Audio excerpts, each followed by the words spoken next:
The gunshot made me drop my sketchbook. I wasn't supposed to be in the gallery after hours. I wasn't supposed to have the key Mr. Hendricks gave me 3 months ago when he said I had real talent and could come practice my restoration work whenever inspiration struck. I definitely wasn't supposed to be crouched behind a 17th century marble statue, watching 2 men bleed onto Italian tile while a third stood over them with a gun still smoking in his hand. The man with the gun wore a charcoal suit that probably cost more than my yearly rent. His back was to me, shoulders broad and perfectly still despite what he'd just done. Dark hair, almost black, cut precisely. He didn't shake, didn't seem to breathe hard, just stood there like he'd swatted a fly instead of. My phone buzzed in my pocket. The sound cut through the gallery like a scream. He turned. I stopped breathing entirely. His face was all sharp angles and darker eyes, the kind of handsome that didn't belong in real life but in paintings of fallen angels or vengeful kings. Late 30s maybe. Mediterranean features. A jaw that could have been carved from the same marble I was hiding behind. But it was his eyes that paralyzed me, cold and calculating, sweeping the shadows until they locked onto mine. Come out. His voice was low, almost gentle. That made it worse. I stayed frozen, now. No gentleness that time. Pure command. My legs moved before my brain caught up. Survival instinct, maybe, or the certain knowledge that hiding was pointless when he'd already seen me. I stepped around the statue on shaking legs, my hands raised like I'd seen people do in movies. I didn't see anything. I whispered. His mouth curved slightly. Not quite a smile. You're a terrible liar, Olivia. My heart stopped completely. How do you? Your badge is clipped to your bag. He gestured with the gun casually like it was a pen, toward my canvas tote lying forgotten near my abandoned sketchbook. My gallery restoration intern badge hung from the strap, my full name printed clearly, Olivia Chen, Junior Conservator. I was just working late. I'll leave. I won't say anything to anyone, I promise. No. He slid the gun into a shoulder holster beneath his jacket. The movement was practiced, effortless. You won't. Terror turned my blood to ice. Please, because you're coming with me. He closed the distance between us in 3 strides. Up close I could smell him, sandalwood and something darker, like expensive whiskey and gunpowder. And because if you scream, run, or do anything other than walk calmly out of this gallery at my side, I'll know you're more trouble than you're worth. I don't understand. His hand wrapped around my upper arm. Not painfully, but with absolute certainty. The men I just killed were here to steal a painting. A very specific painting that belongs to my family.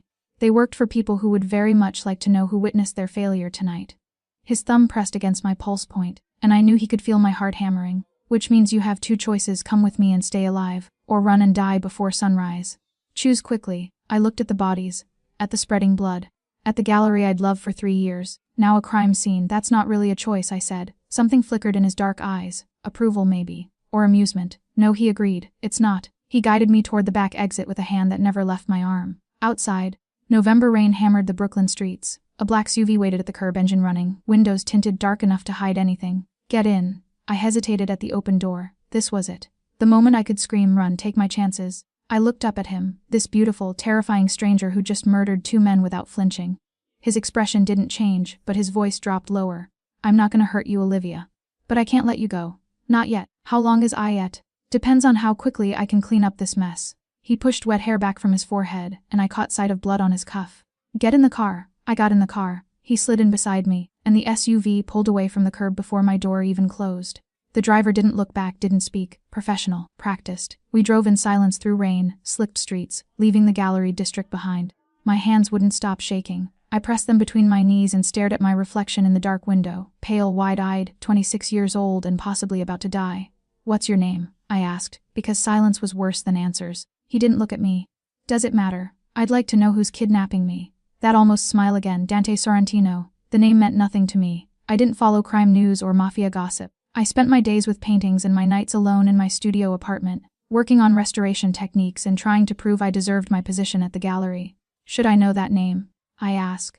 He turned to look at me fully for the first time since we'd gotten in the car. Rain streaked the windows behind him, turning the city lights into liquid gold.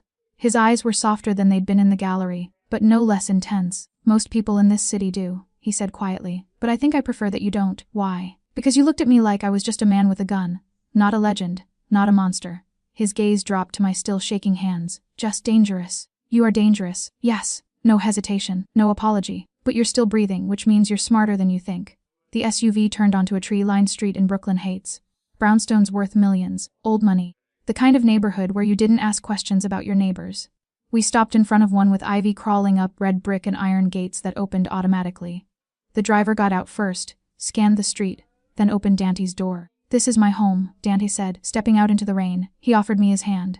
You'll stay here until I decide you're safe to release. I stared at his extended hand. Clean, long-fingered, steady. The hand that had fired a gun minutes ago, now waiting to help me from a car. And if I refuse, then I'll carry you inside.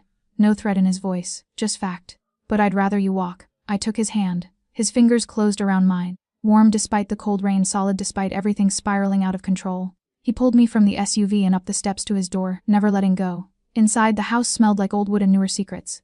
This way, he said, leading me down a hallway lined with paintings I recognized. 2 Caravaggios. A piece I'd only seen in textbooks. These are mine. He stopped at a heavy wooden door, produced a key.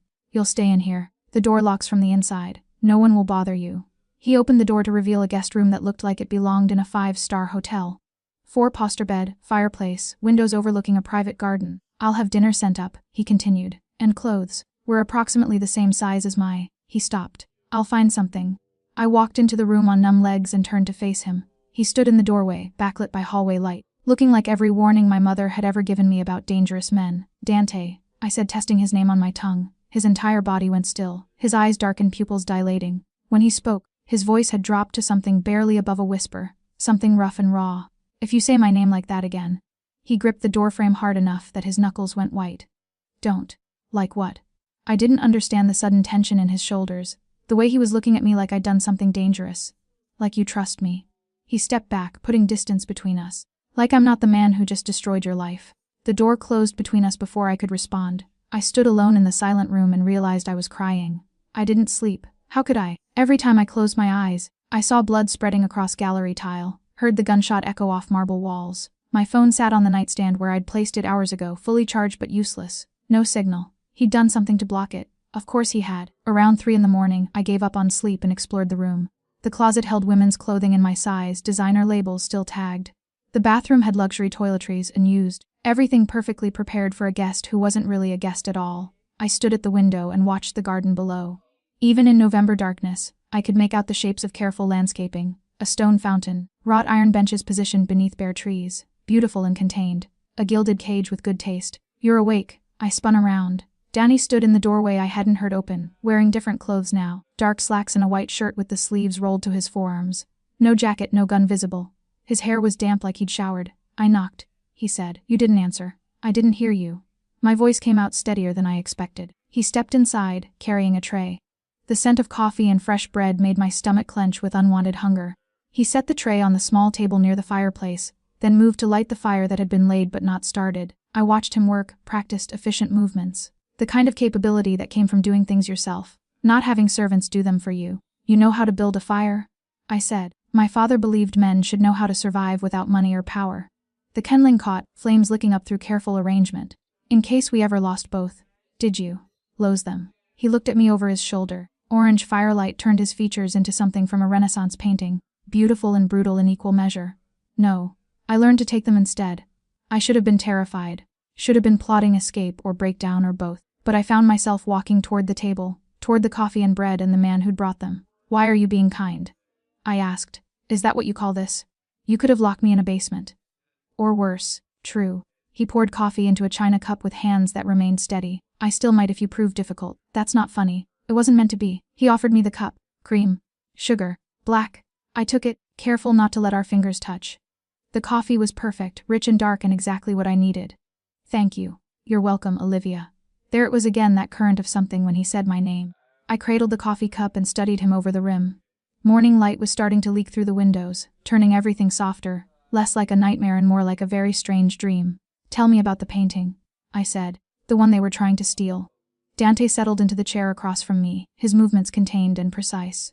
Why? Because I'm a conservator. Because I spent 3 years studying art history and restoration. Because if I'm trapped here, I'd like to understand why. He considered me for a long moment. Then he pulled out his phone, tapped the screen, and turned it to show me an image. I inhaled sharply. The painting was 18th century, clearly Italian. A woman in profile, her face turned toward candlelight, one hand reaching toward something, or someone, outside the frame.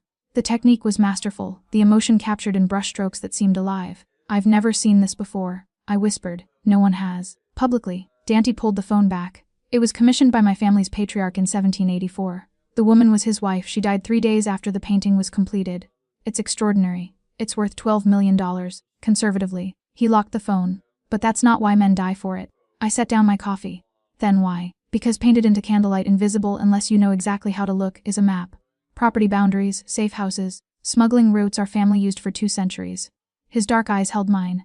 Whoever owns that painting owns proof of crimes dating back before America existed. Understanding clicked into place. And if the wrong people found that map, my family's empire would collapse. Decades of carefully maintained power gone. He leaned back in his chair, somehow making relaxation look dangerous. The men I killed last night worked for the Marchetti family. They've wanted that painting for years. So you murdered them in my gallery.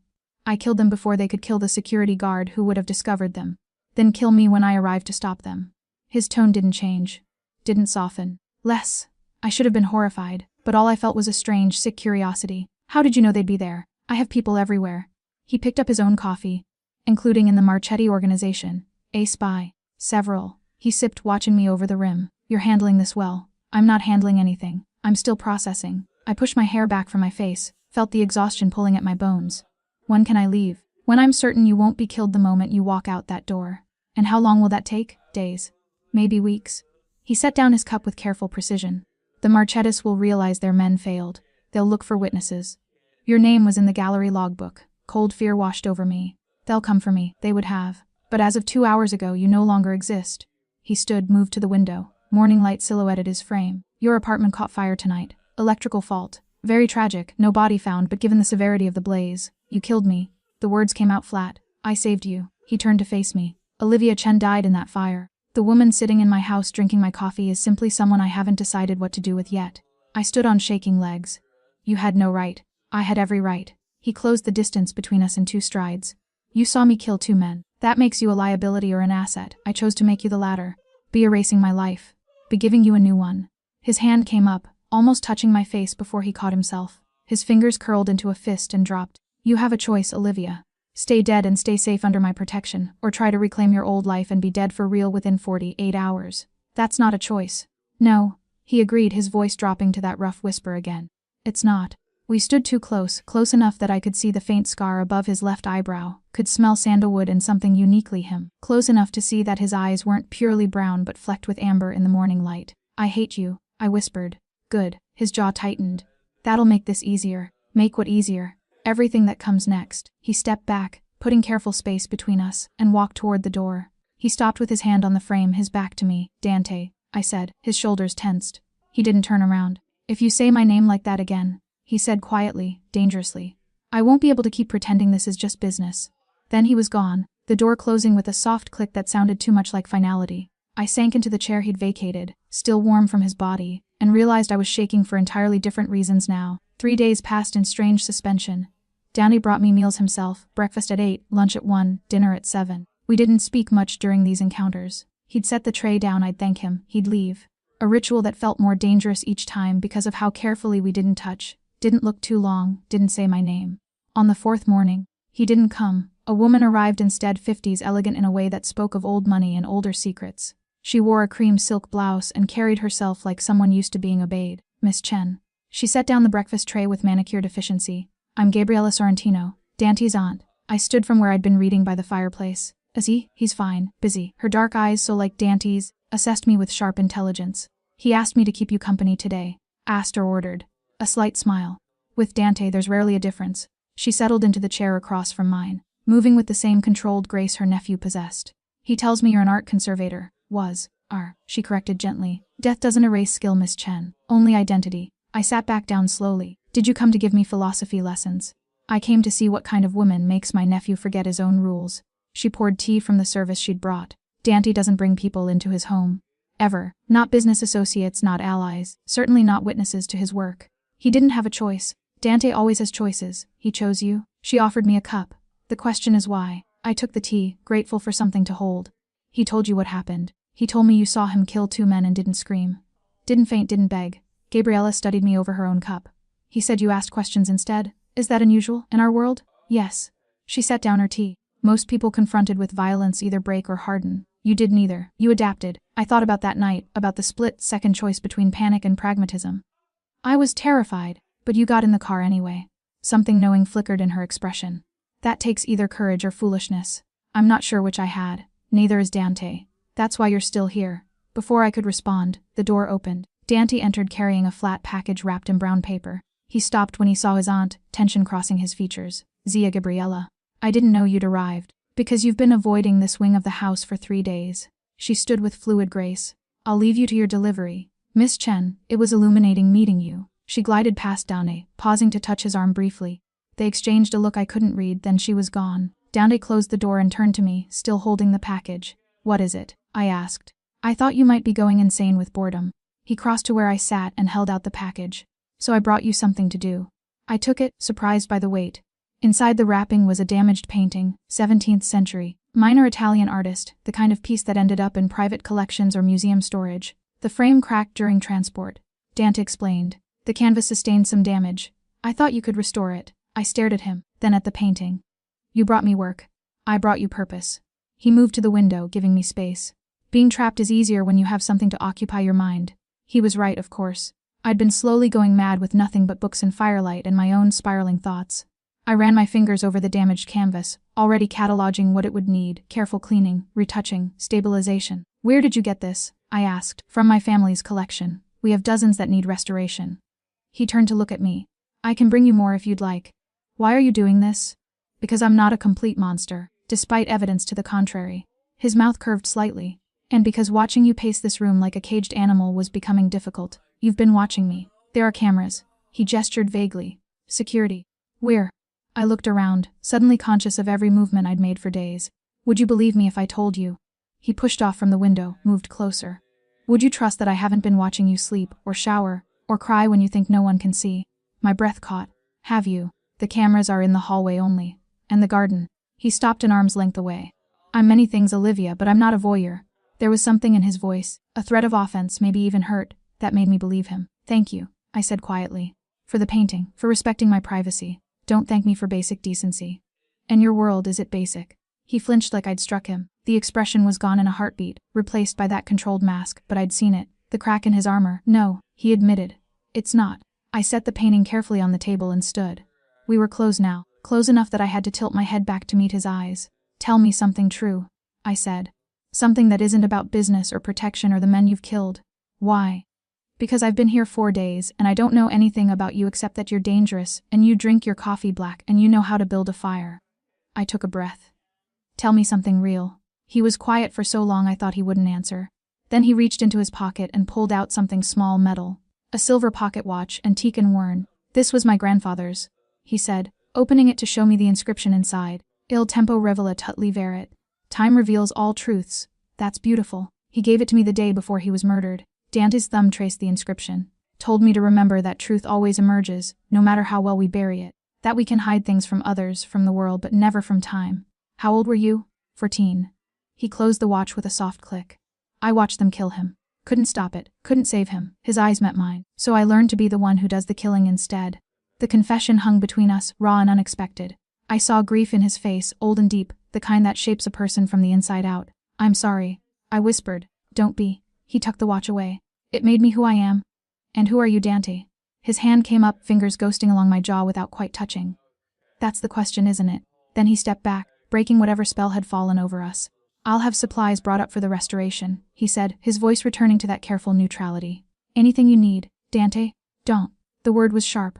Please. He left before I could say anything else, the door closing with familiar finality. I picked up his grandfather's painting and held it to the light, studying the damage that time and carelessness had inflicted. Thinking about truth and time, and the dangerous man who just shown me a piece of his broken heart. The restoration supplies arrived within the hour. Professional-grade solvents, brushes, microscopes, everything I'd need. Someone had listened carefully to my requirements, or Dante knew more about art conservation than he'd let on. I lost myself in the work. It was easier than thinking about the watch, the confession, the ghost of his almost touch against my skin. 2 days passed in focused concentration. I cleaned centuries of grime from the canvas, revealing colors that had been hidden beneath oxidized varnish. The painting showed a young woman at a window, her hand reaching toward light. The symbolism wasn't subtle, but it was affecting. Dante came and went. Sometimes he stayed to watch me work, standing silent by the fireplace. Other times he just brought food and left without a word.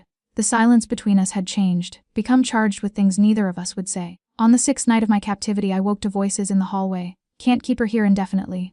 A man's voice, unfamiliar, angry. I can do whatever I want. Dante, cold as winter. She's my responsibility. She's a liability. She's under my protection. Your protection? A bitter laugh. Or your obsession? The sound of something hitting a wall. Watch yourself, Marco. Someone needs to. The other man, Marco, spoke lower now, but I could still hear through the door. The Marchettis know she's alive. They have sources in the fire department, the police. They know the body count was wrong. My blood turned to ice. How long have you known? Dante's voice was deadly quiet. Since yesterday. They're searching for her, questioning people from the gallery, her neighbors, anyone who knew her. Then we increase security. Or we eliminate the problem. Silence. Long and terrible. If you're suggesting what I think you're suggesting, Dante said slowly, then you don't know me at all. I know you're compromised. I know you're making decisions with your dick instead of your head. The sound of a scuffle, then Marco's choked gasp. I could kill you for that. Dante said, his voice barely above a whisper. Right here, right now, but you won't. Marco wheezed. Because I'm right. A thud, then footsteps moving away. I pressed my back against the door, heart hammering. They knew I was alive. The Marchettis were hunting me, and Dante was, what, compromised? Obsessed. The door opened suddenly and I stumbled backward.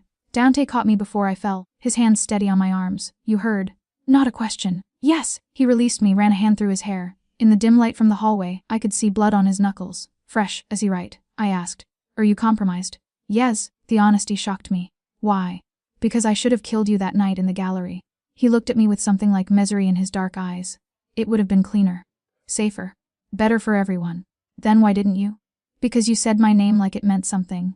He laughed, bitter and quiet. Because you looked at me like I was human instead of a monster. Because when I gave you a choice between trusting me and running, you chose wrong and I let you. That doesn't make sense. No, it doesn't. He moved to the window, putting distance between us again. Pack your things. We're leaving in an hour. Leaving where? Somewhere safer. The Marchettis know about this house, or they will soon. He pulled out his phone, typed rapidly. I have a place upstate. Isolated. Defensible. Or you could just let me go. He turned to look at me and the expression on his face made my breath catch. You'd be dead before morning. Is that what you want? I want my life back. That life is gone, Olivia. He crossed to me fast enough that I backed up against the wall. He caught himself inches away, hands pressed to the wall on either side of my head. You died in that fire. The woman you were doesn't exist anymore. Then who am I now? I don't know. His voice dropped to that rough whisper that did dangerous things to my pulse. But I'm starting to think you're mine. I'm not a possession. No. His gaze dropped to my mouth, then away. You're much worse than that. What does that mean? It means you're a complication I can't afford and won't give up. He pushed off the wall, creating space again. It means Marco was right and I don't give a fuck. He walked to the door, then stopped. 1 hour, he said without turning around. Bring only what matters. After he left, I sank onto the bed and tried to control my shaking. This was insane. All of it. I should be terrified, should be planning escape, should be anything except what I was. Curious about where we were going. What would happen when we got there? Why the thought of being his made heat pool low in my stomach instead of fear? I packed quickly. The clothes he'd provided, my restoration tools, the watch I'd found hidden in the nightstand drawer that first night, cheap, plastic, the one I'd been wearing when he took me. Everything else was gone. Burned. Gabriella appeared as I was zipping the bag. So he's running, she said from the doorway. Moving to somewhere safer, he said. Same thing, in our world. She entered, closed the door behind her. Has he told you what you mean to him? He said I'm his. Did he? A knowing smile. Then you're in more danger than you realize. From the Marchettis. From him. She touched my face gently, a gesture that reminded me of my own grandmother. When a Sorrentino man claims something, he doesn't let go. Not for reason, not for safety, not for anything. I don't understand. You will. She pressed something into my hand, a phone. My number is programmed in. If you need help, if things become too much, call me. He'll know, probably. But I think you'll need it anyway. She moved to the door. Be careful with him, Olivia. He's more fragile than he seems. Fragile. I laughed. He murders people. Because it's easier than feeling. But you make him feel. Her expression turned serious. That makes you either his salvation or his destruction. I'm not sure which yet. She left me standing there with the phone hidden in my pocket and questions I couldn't answer. When Dante came to get me, he was all business. Dark clothes, weapons visible, 2 other men with him I didn't recognize.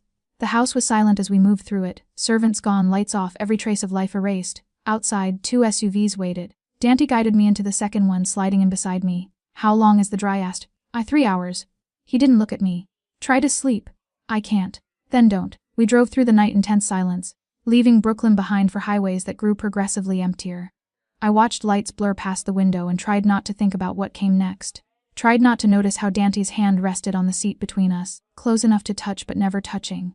Tried not to wonder what would happen when we reached wherever we were going, alone and isolated and far from anything resembling safety. Tried, failed. The house, if you could call it that, sat at the end of a private road, surrounded by bare November forest. Modern architecture, all glass and steel in sharp angles. Beautiful in a cold way. Defensible. Inside smelled like cedar and emptiness. Master bedroom is upstairs, Dante said, directing the two men who'd accompanied us. They moved through the space with military precision, checking locks, testing security systems.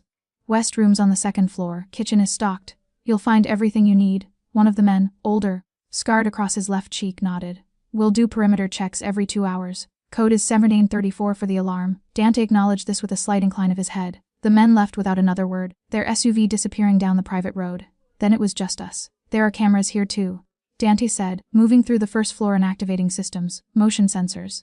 Anyone approaches within a quarter mile will know. Eyes all that necessary. The Marchettis have resources, patience. He pulled out his phone, checked something. They'll find us eventually, but this buys us time. Time for what? He finally looked at me. To end this. Be end this, you mean? I mean make it so you can have a life again. Not the one you lost, but something. He set down his phone. There's a war coming, Olivia. Between my family and theirs, it's been building for years. This, you, the painting, everything. It's just the match to the powder keg. Then let me go before it explodes. I can't. Want. Can't, he repeated, because they know your face now. Know you're connected to me. Even if I wanted to release you, and I'm not saying I do, you'd be leverage. A way to get to me. I sank onto the leather sofa, exhaustion finally catching up. So I'm a prisoner forever. You're protected. He moved closer, crouched in front of me so we were eye level. There's a difference. It doesn't feel different. I know. His hand lifted, almost touched my knee, then dropped. I'm sorry. Are you? More than you could possibly understand. He stood abruptly, put space between us. Your room is the second door on the left. Bathroom and suite. I'm down the hall if you need anything. Like what? Permission to breathe. The barb hit home. I saw it in the way his shoulders tensed, the muscle jumping in his jaw. Like protection if someone breaches the perimeter, he said quietly. Like company if the isolation becomes too much. Like, he stopped. Never mind. Dante. Get some sleep, Olivia, please. He disappeared upstairs before I could respond. I sat in the silent house and listened to night sounds through insulated glass. Somewhere an owl called. Wind moved through bare branches. Normal sounds that felt alien after days of Brooklyn streets and brownstone creeks. I should have been planning escape. Should have been looking for weaknesses in his security, opportunities to run. Instead, I went upstairs and found my room. Clean, modern, impersonal. I showered in water too hot. Dressed in one of the silk nightgowns someone had packed for me. And tried to sleep. Failed. Around 3 in the morning, I gave up and wandered downstairs. The house was dark except for moonlight through floor, to ceiling windows. I found the kitchen, all marble and stainless steel, and made tea. Couldn't sleep either. I spun around. Dante stood in the doorway, wearing only dark sleep pants. His chest was bare, revealing more scars than I'd expected. Old wounds, badly healed, evidence of a violent life. I didn't mean to wake you, I said. You didn't, I don't sleep much. He moved into the kitchen, keeping careful distance. Occupational hazard. Off being a criminal. Off having too many enemies and too much conscience. He pulled down a second mug without asking. May I? I nodded. We made tea in companionable silence, the ritual somehow intimate in the dark quiet. How many? I asked as we stood side by side at the counter. How many what? Scars. Enemies. Men you've killed. I looked up at him. Pick one. Too many to count. For all 3, he sipped his tea. Does it bother you? It should, but it doesn't. I considered lying, decided against it. No, it makes you real. Real. He tested the word. Not a monster. Monsters don't make tea at 3 in the morning. They don't bring restoration supplies to their prisoners. They don't look at me like. I stopped. Like what? Like they're drowning and I'm air. His hand trembled slightly, enough that tea sloshed against the rim of his mug. He set it down carefully. You shouldn't say things like that. Why not? Because I'm trying very hard to keep you safe, and that includes from me. He turned to face me fully. Do you understand what I'm saying? My heart hammered against my ribs. I think so. Then say it. Put it into words so there's no misunderstanding. You want me. It came out as a whisper. And you think that makes me more vulnerable, not less. I don't think it. I know it. His hand lifted, fingers tangling in my hair, tilting my head back. Every decision I make is compromised by the fact that when I look at you, I forget why I should let you go. Dante. Don't. His forehead dropped to mine, breath warm against my lips. Please don't say my name like that. Not when we're alone in the dark and I've been pretending for a week that I don't want to. He didn't finish. Didn't need to. The wanting was there in the tension of his body, the way his thumb traced the line of my jaw, the careful control that was clearly costing him everything. What if I want you to stop pretending? I whispered. His eyes closed. Then you're even more dangerous than I thought. I'm not dangerous to anyone. You're dangerous to me. He pulled back, creating distance that felt like violence. And that makes you dangerous to yourself. He left the kitchen, left me standing there with cold tea and warm skin and questions that wouldn't stop multiplying. I didn't follow him. But I didn't go back to sleep either. I stood at the window and watched dawn break over the forest, thinking about scars and secrets and the way he'd looked at me like I was something precious and terrifying in equal measure. Thinking about how long we could keep pretending this was just about survival when it had become so much more complicated than that. Thinking about how when he touched me, I forgot to want my old life back, and that scared me more than anything else. For 3 days, we circled each other like cautious animals. Dante worked from a home office, calls in Italian, tense conversations, the business of running a criminal empire from isolation. I restored paintings in the room he'd set up for me, losing myself in careful brushwork and chemical precision. We took meals together, talked about art, about history, about everything except what mattered, built a routine that felt almost domestic if you ignored the guns and the guards who appeared periodically to report perimeter status. On the 4th night, I found him on the deck. He stood at the railing, drink in hand, staring into dark forest. The temperature had dropped, frost forming on the glass barriers. He wore a sweater, charcoal cashmere, that made him look less like a killer and more like a man.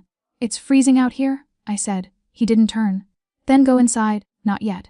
I moved to stand beside him. "What are you thinking about?" "My brother. I hadn't known he had one." "Where is he?" "Dead. 5 years now." Danny took a long drink. "The Marchettas killed him. Made it look like a car accident, but I knew. We all knew." "I'm sorry." "Don't be. He was reckless, stupid. Got himself killed chasing a woman who wasn't worth it." His knuckles whitened around the glass. "I swore I'd never be that foolish. And now I'm standing on a deck with a woman I should have killed, drinking scotch and wondering how I became my brother." He finally looked at me, history repeating itself. "I'm not worth dying for, Danda." "No." He set down his glass, turned to face me fully. "You're worth living for. That's infinitely more dangerous." Before I could respond, his phone buzzed. He checked it, expression darkening. "What is it?" "The Marchettas hit one of our warehouses tonight." He typed rapidly. "They're escalating. Because of me. Because of everything. You're just the excuse they needed." He pocketed the phone. "I have to go back to the city. Tomorrow." Fear spiked through me. "For how long?" "However long it takes to end this." His gaze held mine. "You'll stay here. Protected. Lone. I'll leave men. The best I have, that's not what I meant." Silence stretched between us, heavy with implications. Wind moved through the trees, bringing the scent of snow. "Come inside," he said finally. "Before you freeze." We went in together, the warmth of the house shocking after the cold. Dante poured himself another drink, offered me one.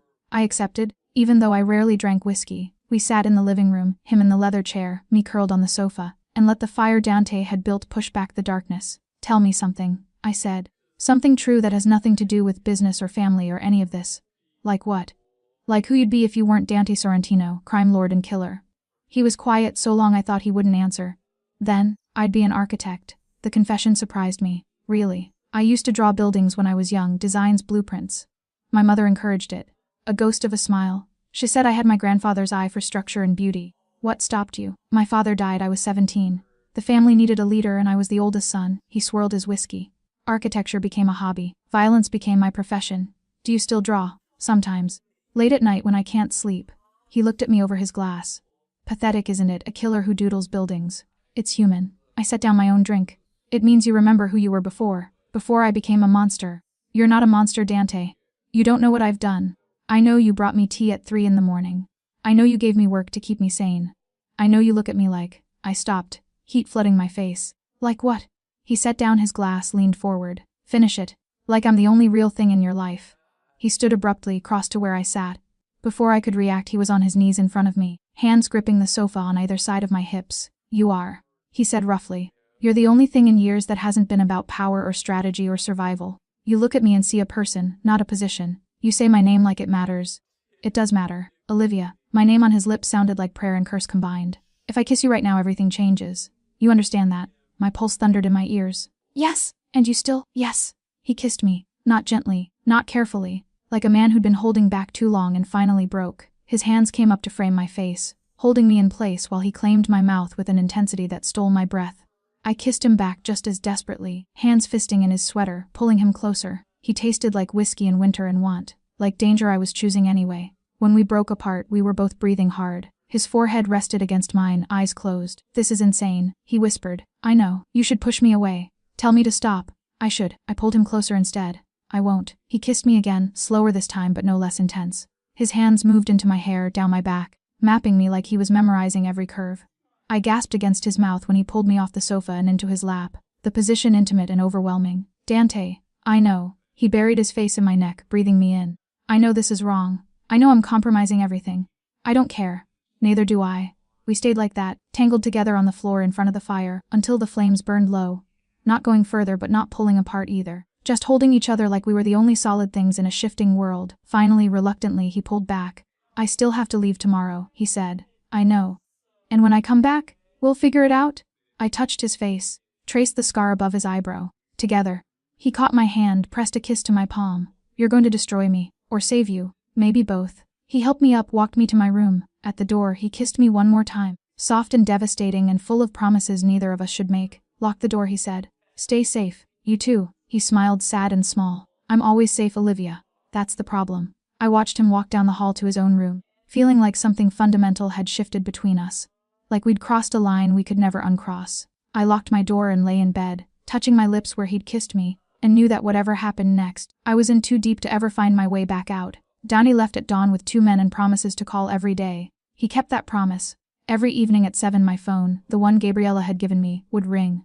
We'd talk about nothing important. What I was eating, what painting I was working on, whether the weather had changed. Carefully avoiding anything real. On the 3rd night, his voice sounded different. Strained. What's wrong? I asked. Nothing. Everything. A pause. The Marchettis want to negotiate. That's good, isn't it? In our world, negotiations are just preludes to war. Background noise, voices, movement. I can't talk long. Just wanted to hear your voice. Dant, stay safe, Olivia. I'll call tomorrow. He didn't. By 8 o'clock, I was pacing. By 9, I'd called the number he'd given me 4 times, each attempt going to voicemail. By 10, I was terrified. At 10:30, the security system chimed. Someone was at the gate. I pulled up the camera feed on the tablet Dante had left. A black SUV, expensive. A woman getting out, not Gabriella, younger, beautiful in a calculated way, wearing designer clothes like armor. She walked to the intercom. Olivia Chen. Her voice came through the speaker. My name is Isabella Marchetti. I'd like to talk. My blood turned to ice. How did you find me? We have resources and we have Dante. She looked directly at the camera. If you want him alive, you'll let me in. Every instinct screamed trap, but her words, we have Dante, made thinking impossible. I opened the gate. She walked in alone, hands visible and empty. Up close, she was stunning, dark hair, darker eyes, the kind of beauty that looked like a weapon. Thank you for seeing me, she said. You said you have Dante. We do. He came to our territory for negotiations. Very brave. She moved into the living room like she owned it. Or very stupid. If you've heard him, we haven't yet. She turned to face me. That depends on you. What do you want? The painting. The one with our secrets buried in candlelight. Her smile was cold. Give it to us, and dine to Lev's. I don't have it, but you know where it is. You're an art conservator after all. Quite good from what I understand. She pulled out her phone, showed me an image, Dante bound to a chair, blood on his face. Alive but hurt, my legs almost gave out. Don't hurt him. Then get us the painting. She pocketed the phone. You have 48 hours after that. We start removing pieces of him. Fingers first, I think. You can. Dante keeps detailed records. Security codes, locations, everything. She moved closer. I'm betting he trusted you with access. Men in love are so predictably stupid. He's not in love with me. No, she laughed. Then why did he risk everything to keep you alive? Why are you here? In his private sanctuary, wearing his protection like a crown. Her expression hardened. He loves you. That makes you useful. She walked to the door, paused. 48 hours, Miss Chen. The painting for Dante's life. Choose wisely. Then she was gone. I collapsed onto the sofa, shaking so hard I could barely breathe. They had him. Were hurting him. Would kill him unless I betrayed everything he'd protected. The choice was impossible. I grabbed my phone, the one from Gabriella, and called her number. She answered on the first ring. Olivia, they have Dante. The words tumbled out. The Marchettis, they want the painting. 48 hours or they'll slow down. Tell me everything. I did. Everything Isabella had said. Everything she'd shown me. When I finished, Gabriella was quiet for a long moment. She wasn't lying. She said finally. Dante went to meet them this morning. He never came back. What do? You give them the painting. But the secrets, the map, everything Dante was protecting, is worth less than his life. Her voice was firm. The painting is in his office. Behind the Caravaggio there's a safe. Code is 1784, the year it was commissioned. You want me to betray him. I want you to save him. There's a difference. He'll never forgive me. Probably not. But he'll be alive to hate you. A pause. Olivia, listen carefully. Dante would die before letting you sacrifice yourself. But he's not here to make that choice. You are. She was right. God help me, she was right. What do I do after I get it? Call Isabella. Arrange the exchange. I'll have people nearby, but they won't interfere unless things go wrong. And if they do go wrong, then pray. She hung up. I sat in the silent house and thought about choices, about love, about the man who'd kissed me like I was salvation and damnation combined. Then I went to his office. The painting was exactly where Gabriella said, behind the Caravaggio, the safe hidden in the wall. I entered the code with shaking fingers. Inside was the painting. Smaller than I'd imagined, more beautiful. The woman's face seemed to glow in candlelight, her reaching hand frozen in eternal yearning. I lifted it carefully, seeing now what Dante had described. The faint lines in the candlelight, visible only at certain angles. The map that could destroy his family. My phone buzzed. A text from an unknown number. TikTok. Miss Chen. 47 hours. I carried the painting downstairs and called Isabella. Smart girl, she purred when she answered. You have it? Yes. Excellent. Tomorrow night. Pier 17. Come alone, bring the painting. We'll bring Dante. How do I know you won't kill us both? You don't. But what choice do you have? She hung up. I set the painting on the table and stared at it. This small piece of canvas, worth $12 million and countless secrets. The thing Dante had killed to protect, that I was about to hand over to his enemies. To save his life, my phone rang. Gabriella. I heard the call. She said, I'll have people at the piers, back up. But Olivia, this is dangerous. They might not honor the exchange. I know. You could run. Take the painting and disappear. We'd help you, and leave Dante to die. I touched the painting's frame. No. He really got to you, didn't he? I thought about tea at 3 in the morning. About kisses by firelight. About the way he'd looked at me like I was the only real thing in his world. Yes. I whispered.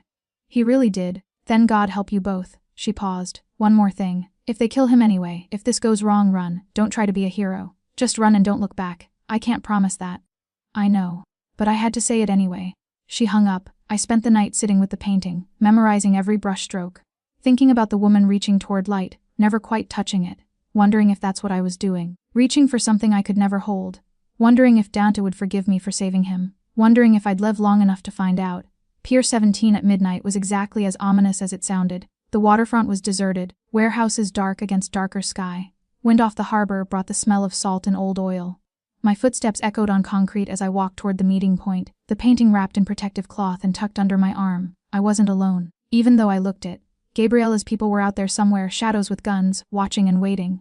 The thought should have comforted me. It didn't. 3 black SUVs waited at the pier's edge. Men in expensive suits formed a perimeter. In the center stood Isabella Marchetti, looking like she was attending a gala instead of a hostage exchange. Miss Chen. She smiled. Right on time. Where is he? She gestured. 2 men pulled Dante from the middle vehicle. My heart shattered. He was alive but barely. Bruised, bloodied, moving stiffly like ribs were broken. They'd hurt him badly. When he saw me, something like horror crossed his face. Olivia, no. His voice was rough, damaged. You shouldn't have. Dante went to his knees. I took a step forward. Guns immediately raised. Ah! Isabella wagged a finger. The painting first. I held it out. Let him go and it's yours. Show me first. Prove it's real. I unwrapped it slowly, revealed the canvas. Even in the dim light from the SUV headlights, it was breathtaking. Isabella's eyes lit up with greed. Closer, she demanded. I walked forward, every instinct screaming trap. When I was close enough, she took the painting from my hands. Studied it. Ran her fingers over the canvas with reverent hunger. Perfect, she breathed. Do you know how long we've searched for this?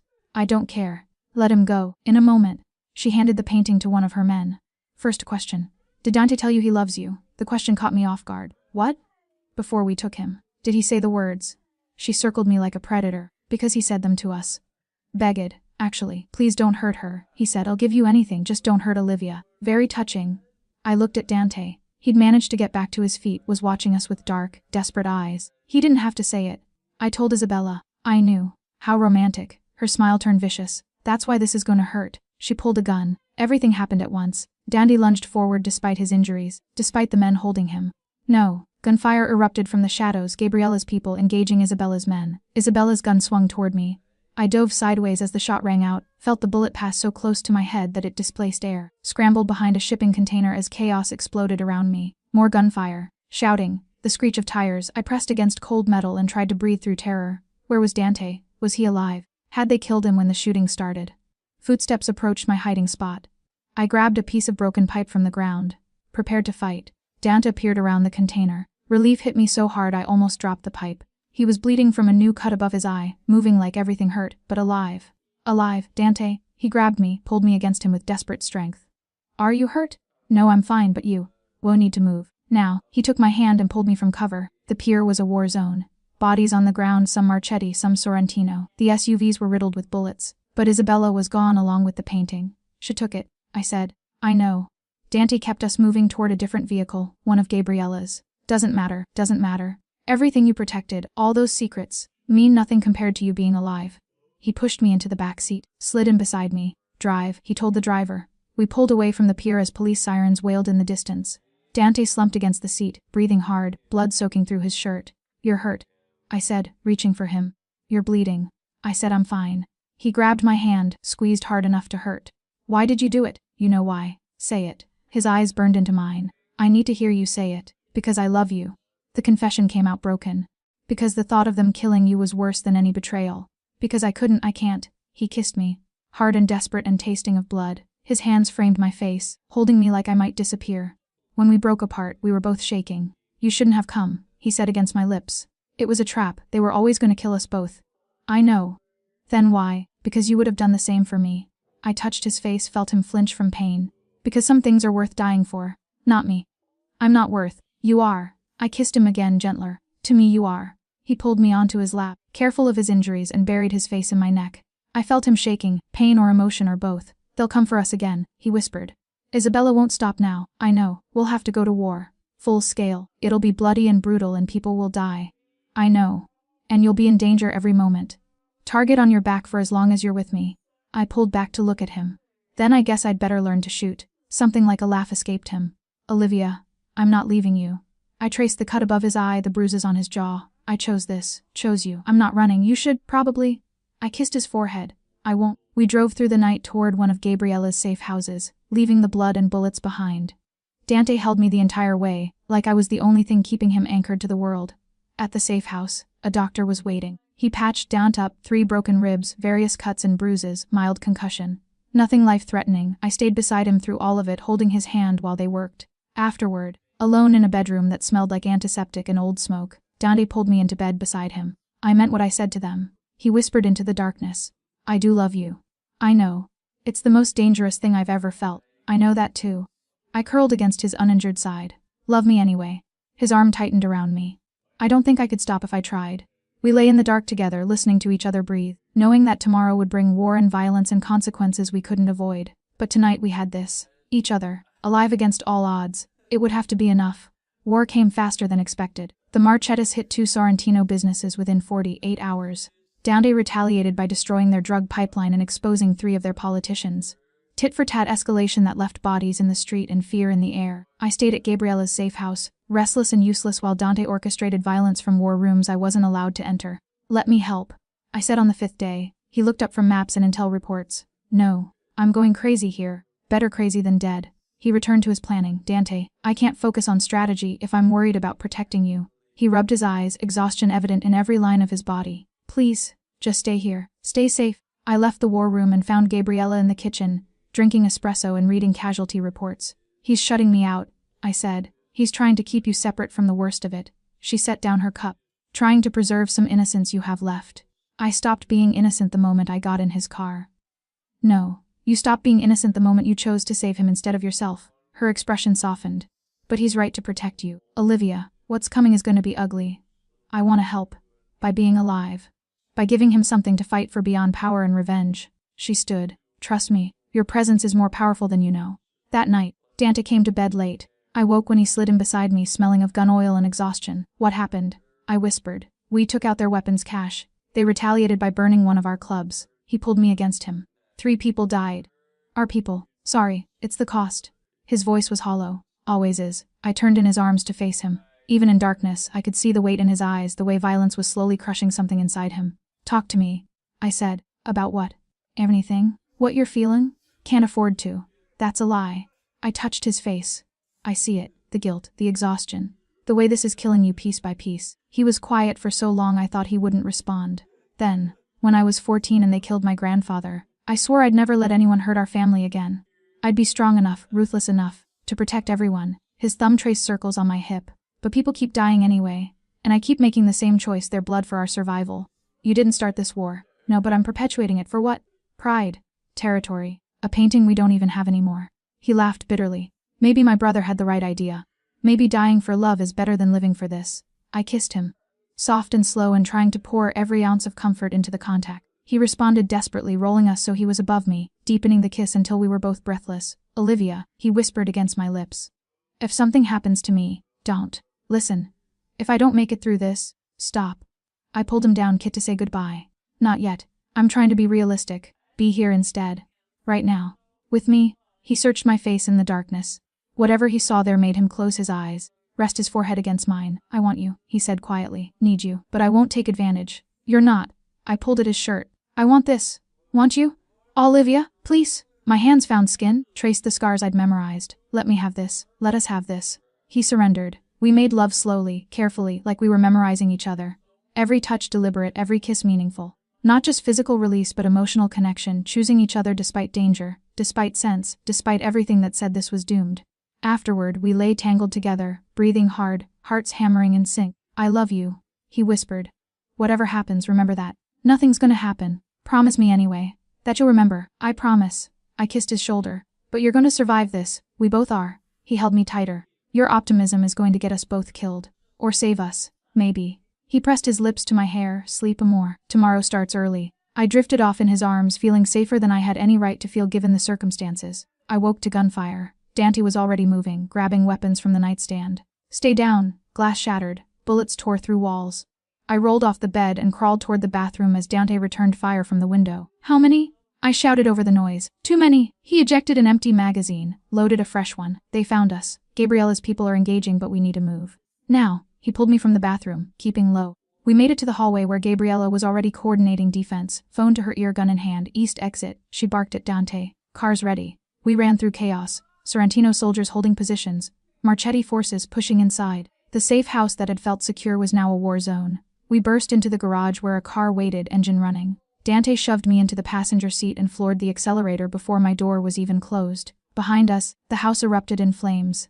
Gabriella, I screamed. She got out, had her own exit. Dante's hands were white, knuckled on the wheel. She's fine. We drove fast through Brooklyn streets, Dante constantly checking mirrors for pursuit. My ears rang from gunfire. My hands shook with adrenaline. Where are we going? I asked. Somewhere they won't expect. He turned down a narrow alley. Somewhere I should have taken you from the beginning. Witches.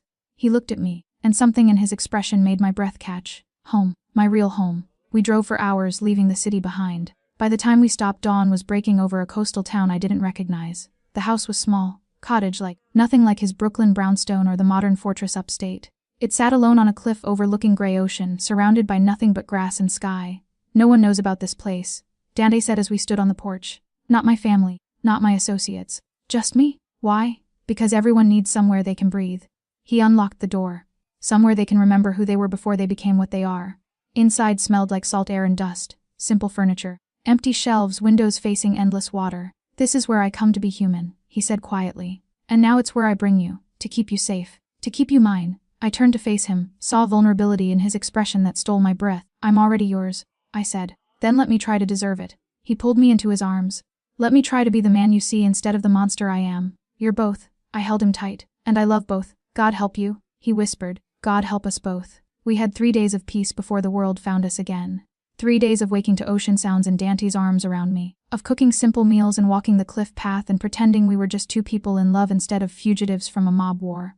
On the 4th morning, Gabriella called. They know where you are, she said without preamble. Isabella's coming. Tonight. Dante's expression went cold. How many? At least 20. Maybe more. She wants to end this personally. Then let her come. He looked at me. Olivia leaves first. She's not part of this. The hell I'm not, I said. I'll call in reinforcements. Gabriella continued. But they won't arrive for 6 hours. You're on your own until then. After he hung up, Dante tried to make me leave. Argued, pleaded, finally demanded. I refused. I'm not running anymore, I said. We end this together or not at all. You could die. So could you. That's not changing my mind. He looked at me with something like despair. You're the most stubborn woman I've ever met. You love me anyway. God help me, I do. We spent the day preparing, barricading doors, setting traps, positioning weapons.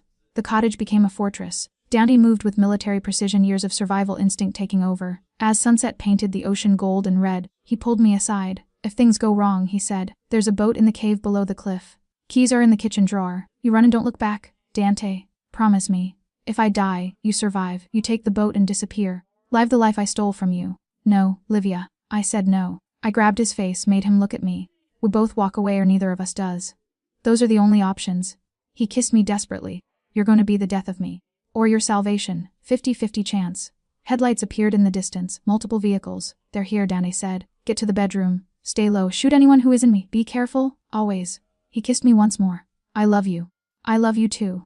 Then we took our positions. The assault was brutal and immediate. Glass shattered. Bullets tore through walls. Dante returned fire from the living room while I covered the hallway, heart hammering, finger on the trigger of a gun I barely knew how to use. Minutes felt like hours. The cottage filled with smoke and cordite. I shot at shadows, hit at least 2 men, tried not to think about what that meant. Then Isabella's voice cut through the chaos. "Ceasefire?" Silence fell, broken only by ringing ears and labored breathing. "Danny Sorrentino!" Isabella called. "Let's talk. Just you and me." "Go to hell." Dant shouted back. "I have something you want." Movement outside. Then I saw it, a figure thrown into the light from the vehicles. A man bound and bloodied. Marco. Dante's cousin. His second in command. "We took him this morning," Isabella continued. "He told us some interesting things about your organization, your secrets, your weaknesses." A pause. "He also told us about the woman you're hiding. Olivia Chen. The one who gave us the painting." Dante's expression went murderous. "You have what you wanted, let him go." "I want more than the painting. I want your territory, your power." Isabella's silhouette appeared in the doorway. "I want you dead." "Then why are we talking?" "Because I'm offering you a choice. Walk out here alone. Let me kill you. And I'll let everyone else live, your cousin, your soldiers, your woman." She smiled. "Be the hero, Dante. Save them, don't you dare." I whispered from my position. He looked at me. In his eyes I saw the decision forming. "Dante, no." He stood. "I'm coming out! Dantao!" I scrambled from cover, grabbed his arm. "You can't." "I can end this. Save everyone." He cupped my face. "Including you." "I don't want to be saved if it costs your life. And I can't live if yours is the price." He kissed me hard and fast. "Go to the boat, please. Don't watch this." He pulled away. Walked toward the door. I raised my gun. Shot Isabella Marchetti in the shoulder. Chaos erupted instantly. Dante dove back as Isabella's men returned fire. But the shot had bought us seconds for reinforcements to arrive. Sirens. Flashing lights. Federal agents swarming the property. If I... "Drop your weapons." Confusion, shouting. The Marchetti forces scattering. Dante grabbed me, pulled me to the floor as agents flooded the cottage. I didn't understand what was happening until I saw her. A woman in FBI gear, removing her helmet. "Gabriella. Federal agent Gabriella Sorrentino," she announced. Everyone on the ground. Now, understanding crashed over me. She was FBI, had been the whole time. Working undercover in her own family. Within minutes the Marchetti forces were in custody. Isabella was being treated for her gunshot mine and shouting about lawyers. Marco was freed, alive if battered. Dante and I stood in the ruins of the cottage, covered in dust and blood, watching our war end with handcuffs and Miranda rights. Gabriella approached. "You have 2 choices," she told Dante. "Come with me willingly and testify against the Marchettis, or I arrest you too. You've been gathering evidence on me for years." Dante said quietly, "Yes. But I'd rather have you as a witness than a defendant." She looked at me. "You too, Miss Chen. Your testimony about the painting, the kidnapping, all of it helps." "I'm not testifying against him," I said immediately, "not against." With Gabriella's expression softened. "I can offer protection, new identities, a chance at the life you both gave up." Dante looked at me. "Olivia. Together," I said. "Whatever we choose, we do it together." He pulled me against him, buried his face in my hair. "Together. To Gabriella," he said. "We'll testify. On one condition, which is, when this is over, she gets her life back, real life. Not witness protection, not hiding." His arms tightened around me. "She deserves that much." "And you?" Gabriella asked. "I'll take whatever punishment comes. As long as she's safe." "No," I said. "Not without you. We're in this together." He kissed my temple. "I know, but let me try to fix what I broke." 3 months later, the cottage looked different in spring, green grass instead of brown. Flowers blooming on the cliff path. Ocean still gray but softer somehow. Forgiving. I stood on the porch with morning coffee, watching seabirds wheel overhead. Behind me, the door opened. Dante emerged, hair still wet from the shower, moving easier now that his ribs had fully healed. He wrapped his arms around me from behind, chin resting on my shoulder. "Thinking," he asked, "about how strange normal feels. Is that good or bad?" "Good, terrifying." "Both." I leaned back against him. "The trial starts next week." "I know. Are you ready?" "To testify against the people who killed my grandfather, who tried to kill us." He kissed my neck. Yes, the Marchetti empire had crumbled under federal investigation. Isabella was facing life in prison. Others had turned evidence, seeking deals. The painting, now in federal custody, had revealed exactly what Dante said it would: centuries of crimes, neatly documented in candlelight. Dante's testimony would seal their fate. And his own. "Gabriella thinks you'll get immunity," I said. "For cooperating." "Maybe not." He turned me to face him. "Does it matter? You could go to prison. I've done things that deserve prison." His thumb traced my cheekbone. "But I've also done one thing right." "What's that?" "I loved you." He smiled, small and genuine. "Everything else might be broken, but that's real." I kissed him, tasting coffee and morning and the future we were building from ruins. "I got an offer yesterday," I said when we broke apart. "From a museum in Portland, restoration position, real work. You should take it. It's across the country." "I know." His expression turned serious. "You should still take it. Build the life you deserve." "What about you? After the trial, if I'm not in prison?" He pulled me closer.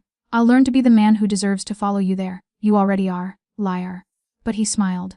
I love you anyway. We stood on the porch as morning brightened, two people who'd found each other in violence and chosen love instead. The past was bloody, the future uncertain. But we had this ocean breeze and coffee cups and each other's heartbeats. We had mornings and choices and the radical decision to build something new from everything we'd destroyed. It wasn't the ending either of us expected. It was better. Because we chose it.